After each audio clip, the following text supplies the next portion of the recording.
1 октября министр ПЧС Лев Квициня провел рабочее совещание с руководством Управления государственного пожарного надзора и сотрудниками территориальных надзорных органов республики.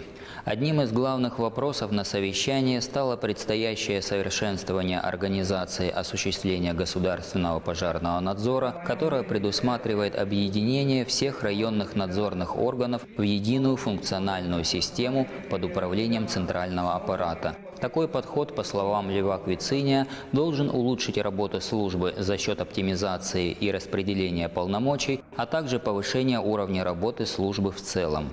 Помимо этого, на совещании поднимались вопросы, связанные с возможностью исполнения своих функциональных обязанностей сотрудниками Госпожнадзора по части рассмотрения проектов на строительство тех или иных объектов, незаконного строительства зданий, увеличения штрафов и проведения плановых мероприятий по надзору за выполнением требований пожарной безопасности. В этом направлении существенная роль отведена молодым кадрам, которые уже окончили обучение в вузах Российской Федерации и успешно реализуют свои знания на профессиональном поприще. В общей сложности по республике работает уже 10 специалистов, и их количество с каждым выпуском увеличивается.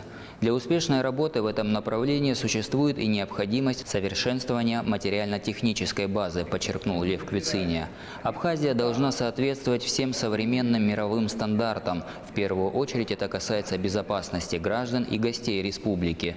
Успешность работы напрямую зависит от слаженных действий многих организаций. Вот почему необходимо тесное взаимодействие между ведомством, руководителями районов и соответствующими службами, отметил министр. Несмотря на сложившуюся эпидемиологическую ситуацию в стране, приступить к реализации поставленных задач руководством ведомства планируется в 2021 году.